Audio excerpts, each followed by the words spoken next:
கூட்டம் கூட்டப்படுகிறது. இந்த சிறப்பாக கொண்டாடணும் பல்வேறு கருத்துக்களை எல்லாம் சொன்னாங்க. என்னோட சின்ன கருத்து என்னென்னா, நம்ம ஏற்கனவே நம்ம முதலமைச்சராக இருக்கட்டும், என்னோட பிறந்த நாளைக்கு ஆடம்பரம் இல்லாமல் எந்தெந்த பகுதியில் ஏழை எளியோருக்கு உதவ முடியுமோ அதை உதவுன்னு இருக்காங்க. அதை நம்ம செய்யணும் என்று தாழ்மையான வேண்டுதலை கொடுத்துக்கிறேன். இன்று உள்ள அரசியல் சூழ்நிலை ஒரு சில கருத்தை மட்டும் கூட கடைப்பிடிக்கும். உங்களுக்கு ஏற்கனவே தெரியும், இன்றைக்கி நம்ம தலைவர் அவர்களுக்கு 72வது வருஷம் பிறந்தநாள் வரப்போகுது.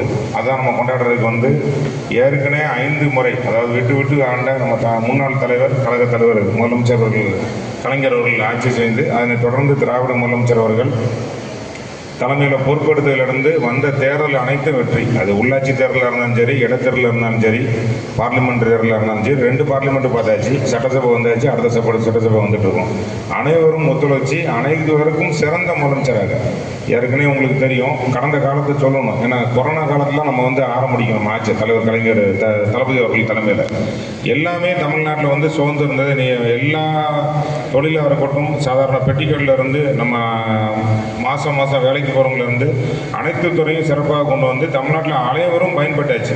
எப்படி ஒரு ரேஷன் கார்டில் 4 பேர் இருப்பாங்களோ அந்த மாதிரி வீட்டில் எல்லா வீட்டுக்கும் ஒரு பயன் பெய்யாச்சு. அது மகளிர் உரிமைத்துறை எடுத்தாலும் சரி, விடுதலை பயணத்தை எடுத்தாலும் சரி, முதியோர் உரிமைத்துறை, மாற்றுத்திறனாளித்துறை, சாலை வசதி, கான் லைட் எல்லா வீட்டுக்கும் எல்லாம் சென்றாச்சு.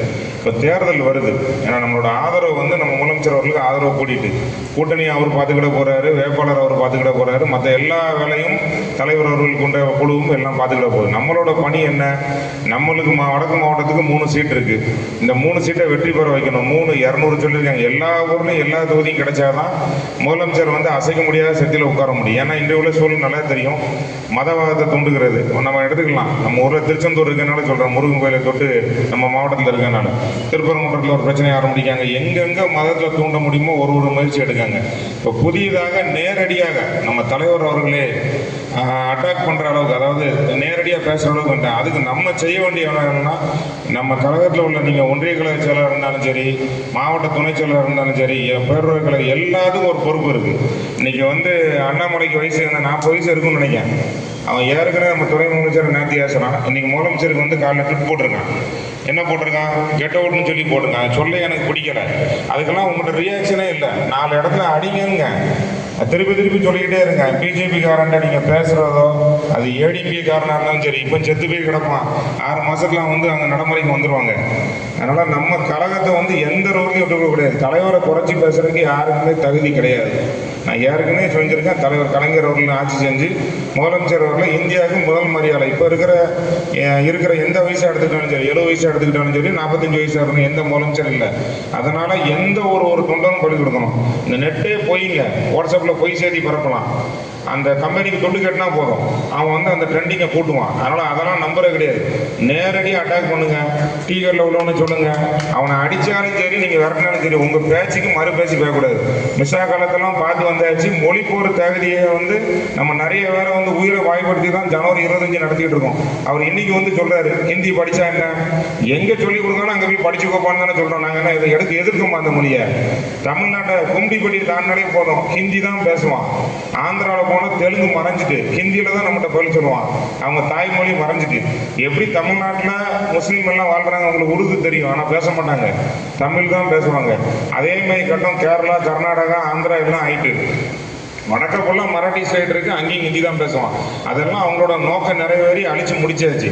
அது தமிழ்நாட்டில் வராதுங்கிறது பல ரூபத்தில் அது கட்சிக்கு அப்பாற்பட்டு கோலம் போட சொன்னார் முதலமைச்சர். அனைவரும் தமிழ் வாழ்கன்னு போட்டு காட்டினாங்க. அது ஏடிஎம்கே காரணம் இருக்கான், பிஜேபி காரணம் இருக்கான், தமிழ்நாட்டில் எல்லாரும் இருக்கான். நம்மளோட வேலை முதலமைச்சர் பிறந்தநாளில் உறுதிமொழி எடுத்து, இன்னிலிருந்து 365 நாள் எடுத்திங்கன்னா மார்ச் 1ஆம் தேதிக்கு அப்புறம் தான் எலெக்ஷன் வரும், ஏப்ரலில் தான். உறுதிமொழி எடுத்து எந்த சலசலப்பு என்ன எவன்டையும் பேச வேண்டாம். அவங்க மாமா மச்சா இருந்தாலும் சரி, ஏடிஎம்கேல நம்ம கழகத்தில் யாரையுமே விட்டு கொடுக்காம உடனே பதிலடி கொடுங்க. ஒன்றும் செய்ய போறது இல்லை. பிஜேபி காரனை கண்டாதான் போலீஸ் பயப்படுது, யாரை கண்டாலும் பயப்படுவான். அதுக்கு தான் அந்த ஆளை வச்சுக்குவாங்க. யாருமே யாருக்கும் சலைச்சவங்க இல்லைன்னு தெரிஞ்சு இன்னிலிருந்து நம்ம வேகத்தை ஆரம்பிச்சு, அது இளைஞர் அணியாக இருக்கட்டும், மாணவர் அணியாக இருக்கட்டும், நம்ம கழகத்தில் இருக்க அனைத்து அணி 70 வயசுக்காரங்களுக்கு நிறைய விவரம் தெரியும். அவங்கள்டெல்லாம் கேட்டுக்கலாம். சலசலப்பு இல்லைங்கிறது தெரிஞ்சு கொண்டு தளபதி அவர்கள் கரெக்டாக வெளிப்படுத்த மீண்டும், அதாவது ஃபுல் மெஜாரிட்டியா, அதை கூட்டணி அவர் பார்த்துக்கிறான்னு சொல்லி ஃபுல்லாக இருந்தாலுமே நம்மளால் என்ன சாதிக்க முடியும். ஆனால் முதலமைச்சர் உத்தரவுக்கு என்ன சொல்கிறாரோ அதை கட்டுப்படுத்தி திருப்படியும் தமிழ்நாட்டில் கலகாட்சி அமைக்க வேண்டும் என்று இந்த பிறந்த நாளை உறுதி கூறி ஏழைகளுக்கு உதவி எந்த பிரச்சனை இருந்தாலும் பேசி தீர்வு எடுத்து கொண்டு கொண்டு கூறி வாய்ப்புகள் இருக்க நன்றி கூறி எடுப்பதை நன்றி வணக்கம்.